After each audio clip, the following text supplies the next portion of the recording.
Story 1. Nesting. Ravel's Hollow was not on most maps. Clung to the jagged cliffs of the northern coast, where the wind forever smelled of salt and rot, the town stood like a secret kept too long. Homes were slouched with age, their wood gray and bleached, their windows narrow, unwelcoming. Generations lived and died in the same creaking beds, and silence passed as wisdom. What made Ravel's Hollow different wasn't just the stillness. It was the birds. They came with dusk, black and dense, like ink spilled over the rooftops.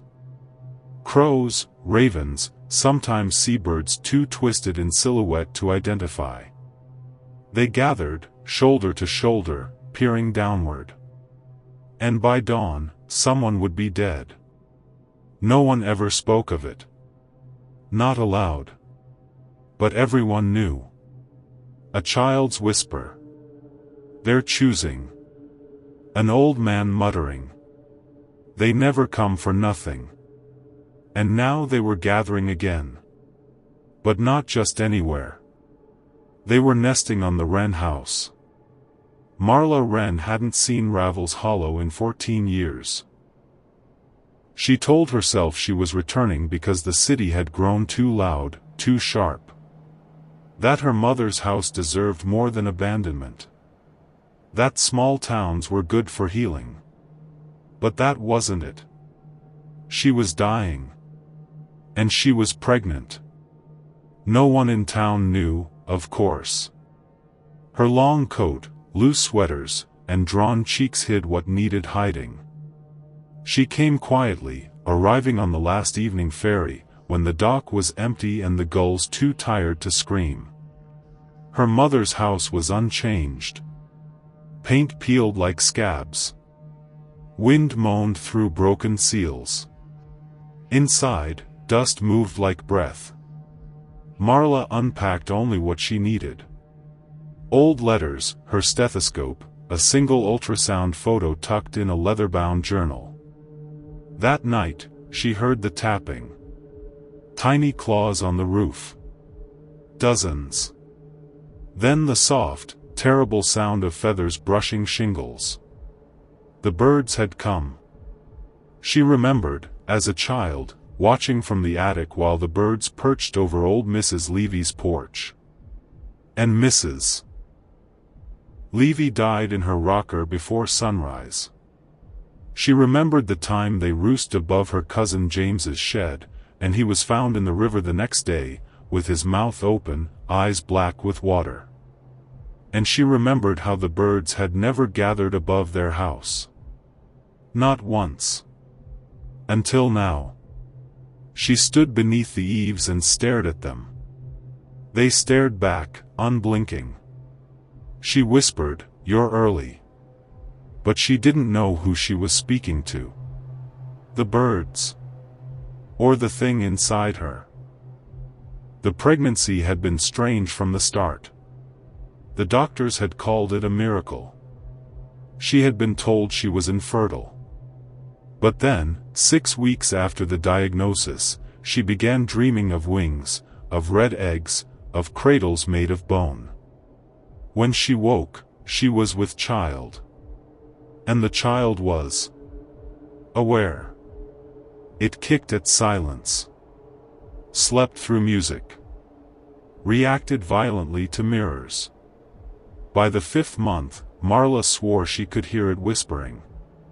Words she didn't understand. Names she didn't know. She asked the city doctors if this was normal. They told her she was under stress. Gave her pills. She stopped taking them. She stopped sleeping, too. Because in her dreams, the baby watched her from the end of long hallways. Wearing her dead father's coat. With feathers growing from its mouth.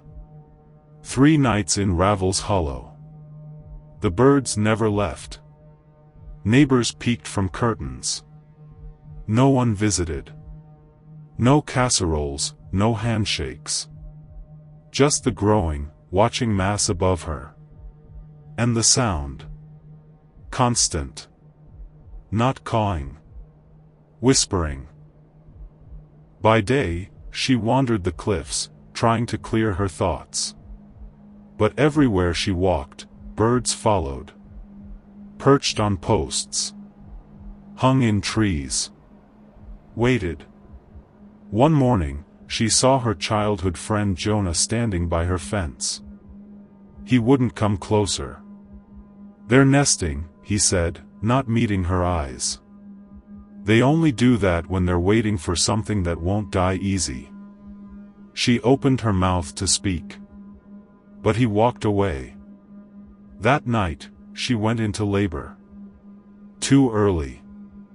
Too sudden. The wind howled as if mourning. The birds screeched, but never flew. They waited. Alone in the wren house, Marla screamed until her throat bled. Her hands clawed the floorboards. Blood pooled beneath her knees. She swore she saw something move beneath her skin. Like wings pressing against her ribs. The child came without crying. It didn't need to cry. It opened its eyes immediately. And stared at her. Eyes blacker than anything she'd known. Old eyes. Remembering eyes. It reached out. Not like a baby, but like a judge. And then it smiled. Marla tried to scream again, but her voice failed. The last thing she saw was the ceiling darkening as the birds descended. Not to attack, not to kill. But to kneel. They bowed to the child. They knew it. When townsfolk came 3 days later. Reluctantly, quietly. They found Marla cold in her bed, hands wrapped around her child, face frozen in awe or horror. Her body untouched by time, eyes wide open, staring at the thing she had brought into the world. The baby was clean. Fed. Smiling. And from the chimney, a single crow flew out. Its wings the color of bruises. Its beak red with something that dripped. The child was taken in by Jonah and his wife, who had no children of their own. But the birds never left it alone. They followed it to school. To bed. To the bathroom mirror. It never cried. It whispered. At night, it laughed in languages no one understood. When it was 5, it drew pictures of people who hadn't died yet, but would, days later. When it was 6, it stopped blinking entirely. When it was 7, it said, "I remember all the deaths. Even the ones that haven't happened yet." By then, the birds no longer waited for death. They called for it. And Ravel's Hollow, once a place of waiting, became a place of harvesting. All because the woman came back. All because something old was born again. And now the birds are coming to other towns. One rooftop at a time. Watching. Waiting. Choosing. Story 2. Static. Mara Holloway hadn't truly slept in 16 days. She counted each night like a bead on a rosary, lying awake beneath the jaundiced ceiling fan of her dead mother's house. After the funeral, she'd returned to the house she hadn't set foot in since she was 17, drawn back not by grief, but necessity. The inheritance was modest. The house sat on a withering cul-de-sac in the woods outside of Ashcroft, where cell service flickered and the streetlights hummed like insects. The sleeplessness didn't start immediately. But it didn't take long. By the 4th night, her thoughts had become airless, stretched and brittle. The silence rang. The ticking of the kitchen clock sounded like boots pacing across a ceiling. And it was during one of those insomniac nights, at 3:17 a.m., when she first heard it. Static. Soft at first. Gentle, even.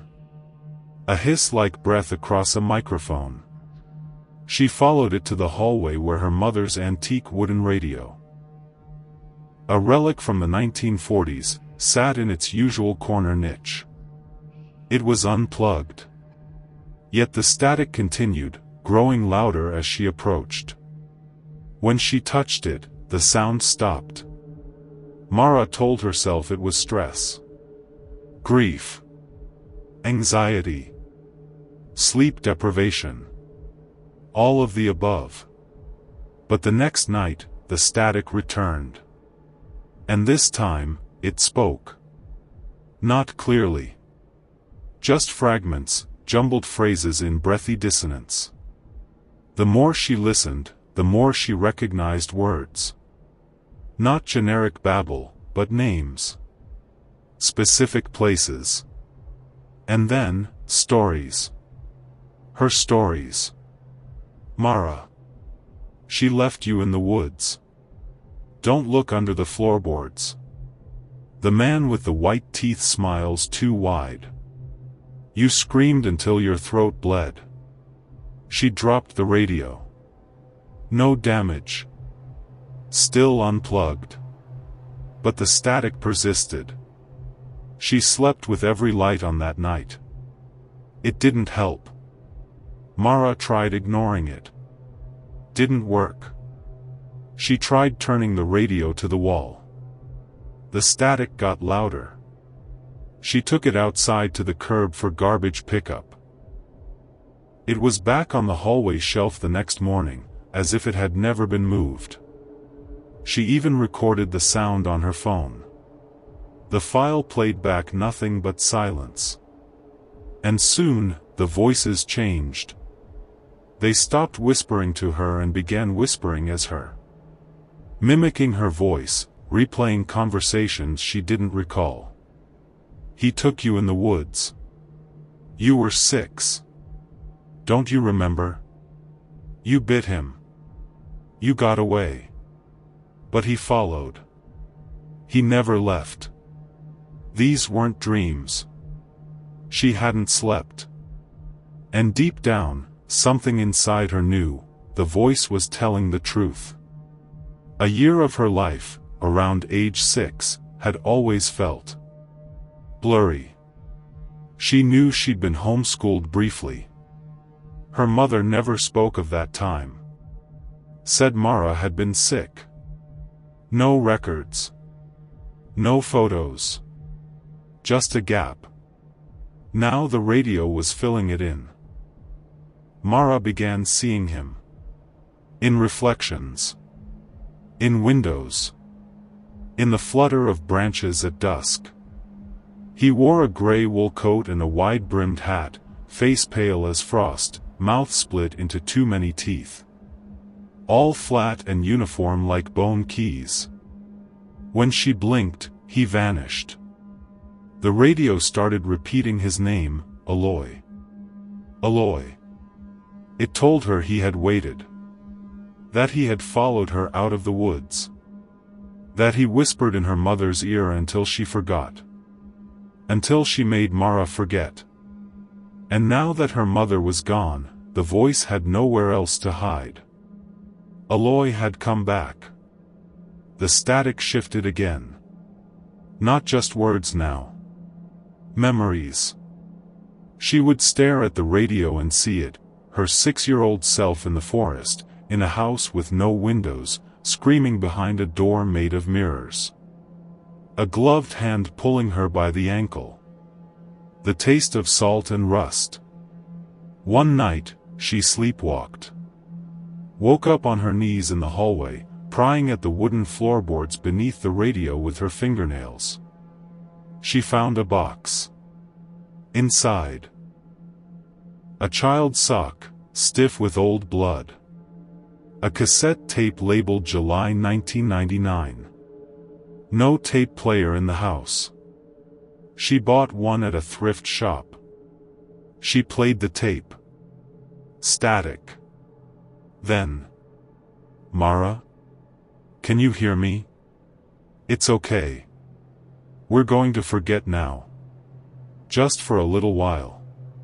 Just until he goes away. Her mother's voice. Close your eyes, baby.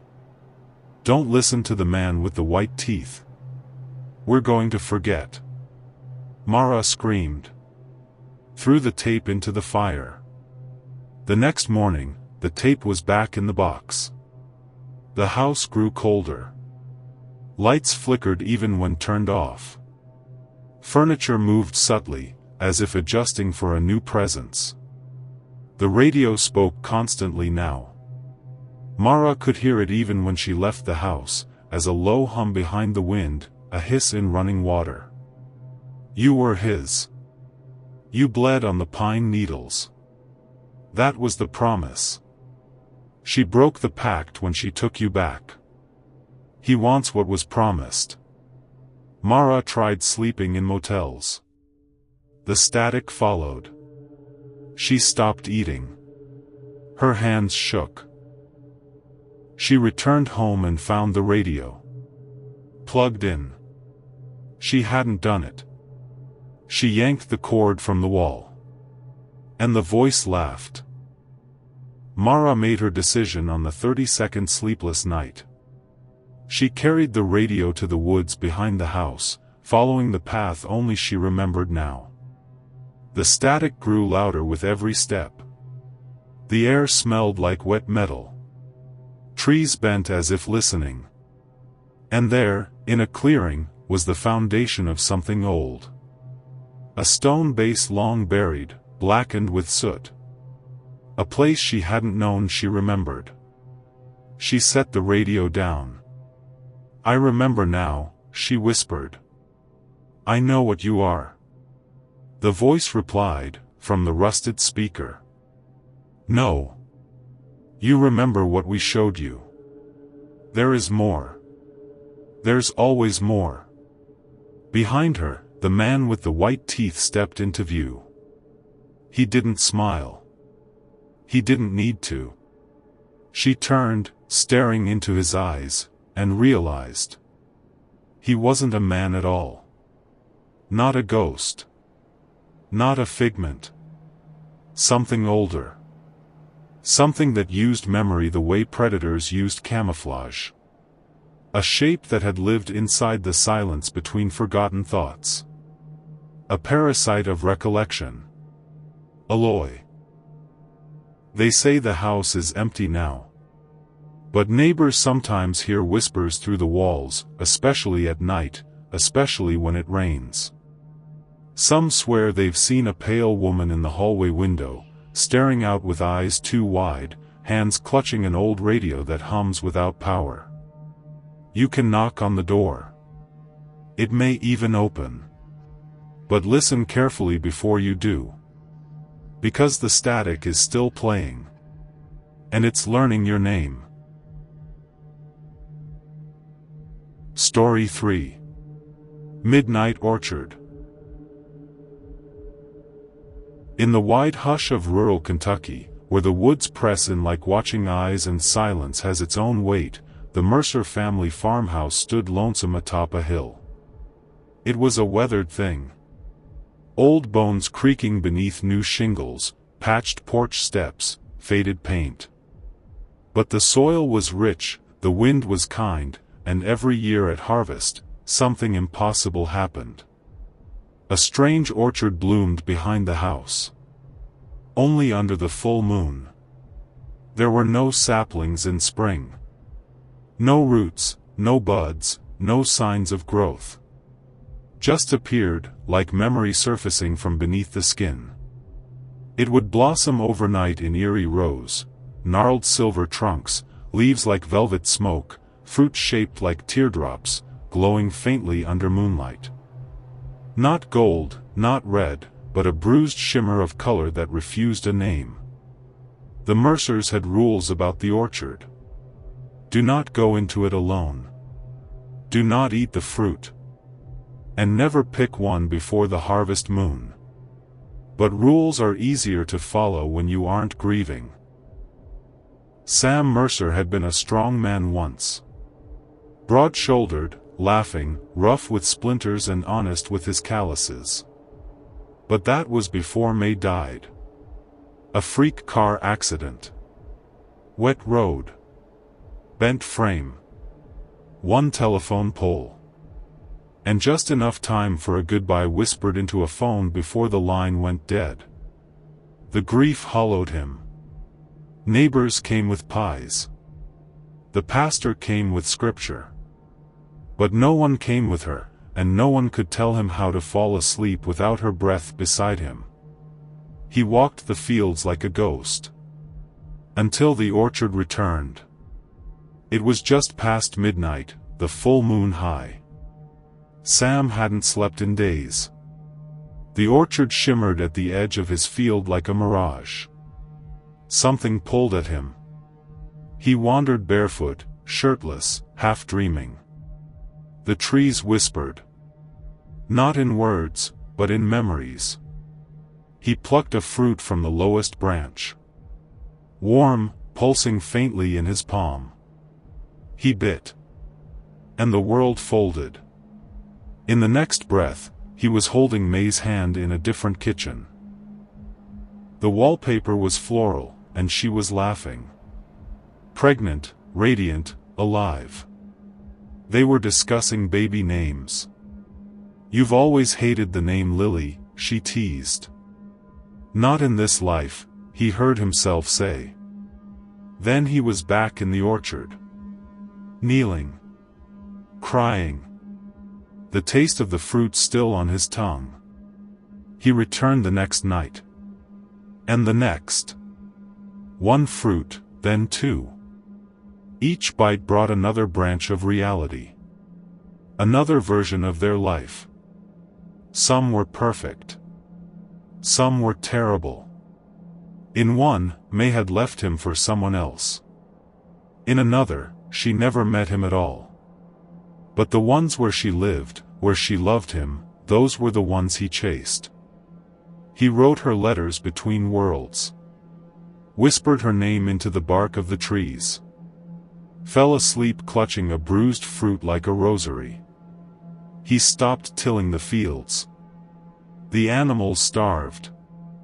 The farmhouse fell to rot. But he kept eating. And something strange began to happen. In the real world, the orchard began to spread. During the day, nothing was there. Just open pasture, weeds, fence posts. But at night, under moonlight, the trees came closer to the house. Branches tapped the windows. Fruit grew heavier. And the farmhouse began to fade. Wallpaper peeled in reverse, as if time itself rewound. Rooms vanished. Furniture melted into ash. Sam barely noticed. He spent more time in the visions now. He watched himself grow old beside May. He danced at his daughter's wedding. He died peacefully in her arms in 100 different ways. But every morning, he returned more translucent. Less Sam. More shadow. More echo. One night, the orchard was waiting at his front door. Branches crawled through the mail slot. Roots wrapped around the porch. The moon above was bloated, red as spoiled meat. May was in every tree. He could hear her. Not calling. Inviting. He stood on the porch, thin as candle smoke, body trembling with memory. One fruit left. Larger than the rest. Pulsing like a heartbeat. He bit deep. And everything split. He woke in the sunlit warmth of a quiet home. May beside him, humming, brushing her hair. Children's laughter echoed from the yard. A table full of food. Hands that held his without tremble. A heart unbroken. Bad dream? She asked softly, brushing his cheek. He nodded. Smiled. It was over. The grief. The pain. The long ache of the real world. He had found her. He had chosen the right branch. Far away, in the world left behind, the Mercer farmhouse is gone. Just a hollow foundation, rotted fence posts, and a strange orchard that never leaves now. It glows under every moon. Locals speak of it in whispers. They say you can still hear weeping through the trees. They say if you listen close, the wind carries May's voice. Calling not for Sam, but for the child they never had. Because something was wrong with the last bite. He chose a branch that never bore fruit. A false world. A cracked dream. And now they are trapped there together. Sam and May and the silent child. In a life that only pretends to love them back. Meanwhile, the orchard waits. And spreads. Looking for new grief. New hunger. New selves to swallow. Because it's not a gift. It's a trade. And reality always demands a dreadful price. Story 4. The Horologist's Lie. When Elijah Vane received the letter, he'd already forgotten his uncle's name. To Elijah, I leave the shop. Do not sell it. Do not dismantle it. You'll understand in time. No funeral. No calls. Just a deed, a brass key, and a faded postcard with a smudged clock face and 4 words scrawled in a hand like scratches. Check the clocks. Listen. So he returned to Gallowmere. A mist-choked town curled like a sleeping cat beneath grey hills and silent woods. He hadn't visited since childhood, when the town smelled of engine oil and pipe smoke, and the shop, Vane's timekeepers, had seemed like a wizard's lair. He remembered clocks taller than men, the tick-tock choir of unseen hands, and his uncle whispering things like, "This one knows when you're lying. That one runs backward. But only when you're watching it. Some clocks tick truth. Others hide it." As a child, he'd thought it all a game. Now, at 37, divorced and drifting, Elijah thought he might as well open the damn place. Inside, nothing had changed. Dust floated like old breath. Hundreds of clocks covered every surface: cuckoos, pocket watches, grandfather towers, lantern clocks, disc clocks, sundials behind stained glass. Some ticked in harmony. Others fought their own tempo. Some didn't tick at all. Each clock bore a brass plate. 4:13. The hour she knew the truth. 10:06. The moment of betrayal. 12 o'clock. Where he should have died. Others were blank. Waiting. A ledger lay open at the counter, dates and names in ink. In the margin. Truth begins at the chime. Elijah laughed. A gimmick. Clever branding, maybe. He wound a few clocks, swept the floor, flipped the sign to open, and waited. That night, a man bought a pocket watch marked 8:44. The time he should have left her. It started slowly. The man who bought the 8:44 watch returned 3 days later. Gaunt, shaking. He said he'd finally left his wife of 15 years. Moved out. Quit his job. Felt free in a way I didn't choose but always feared. Your watch helped, he said. It reminded me. Like it knew something I forgot. Then came others. A woman bought a stopped clock labeled 11:11. The silence of secrets and stopped speaking to anyone for weeks, only to later confess she'd turned herself in for embezzling from her church. A teen bought a broken wristwatch with no hands. The next week, he went missing. Another woman bought a ticking egg timer marked 3:33. When she could have stayed. She vanished, and her husband began receiving letters postmarked from places she'd never been. Each clock reshaped its owner. Not randomly, but precisely. As if tuning their reality to a different time than the one they'd lived. As if the clocks weren't telling time. They were telling truth. Then Elijah found his clock. Tucked in the back room, under a tarp, was an old regulator with a dark oak case. Its pendulum was missing. Its face was cracked, but the brass plate read, Elijah Vane. 7:17 a.m. The time of his birth. The back of the clock was scored. Layers of scratches around the winding mechanism. Like someone had wounded again and again. With urgency. Curious, he replaced the pendulum and wound it. The next morning, he woke at 7:17 a.m. to his own scream. It began as déjà vu.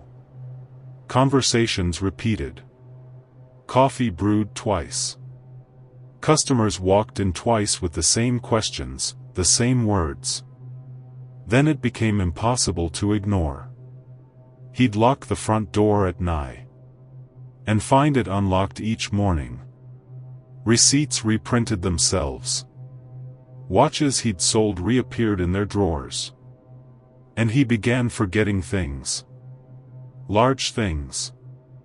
A whole week vanished. Then too. He started keeping a journal. Entry from October 3rd. Had lunch with Martha. Told me I've done this before. But I don't remember. Is the journal writing itself? Entry from October 10th. Found the journal from last time. Pages filled with my handwriting. None of it familiar. It says I've died twice already. One night, Elijah tore apart the workshop. Beneath a false wall, he found an old phonograph and reels of wax recordings. His uncle's voice crackled through the speaker. Elijah, if you're hearing this, the clocks have taken you again. You're a fixed point in a shifting sea. Someone, something, keeps winding you back to the start. I tried to stop it. Failed. The shop is not a shop. It's a boundary. The clocks aren't devices. They're anchors. Each one sinks a person to their truest possible self. In another thread of reality. Most people shift. They merge. But you're being replayed. Over and over. Find who's winding your clock. Or don't. Maybe it's better you never know. The reel snapped. Outside, every clock in the shop began ticking in unison. For the first time. Elijah traced names from the ledger. Some weren't people. Just designations. H. Spectre. 4:44. The hour of undoing. C. Vane. 9:09. The truth he refused. Null. Midnight. Origin point. He followed addresses. Found ruins. Graves. One house had no doors, only mirrors. Then, one night, the clocks all stopped. Dead silence. And in the front room stood a man in black, holding Elijah's own clock. I've wound you 34 times, he said. You always get close. But you never quite break free. You're an echo in your own skin. And when you learn too much. The man crushed the clock in his hands. Elijah screamed. And woke up in his bed. The clock on the wall ticked 7:17 a.m. His hands were clean. No journal. No records. The shop was open. A customer stepped inside. "Morning," said the man. "You still selling those strange clocks?" "Of course," said Elijah, smiling through the nausea of déjà vu. "I'm looking for something honest. Something real." Elijah walked to the shelf. Reached for a dusty brass pocket watch. 3:01. When he gave in. "Try this one," he said. Elijah Vane still owns the shop. He sells the clocks. He rewinds. He forgets. And somewhere, someone is always winding his clock again. Not to hurt him. Not to help. But to keep him from remembering the truth. That Elijah Vane died at 7:17 a.m. 17 years ago. And the clocks? They're not tracking truth anymore. They're trapping it. Thank you for watching. Please like, share and subscribe for more Rogue Nightmares videos.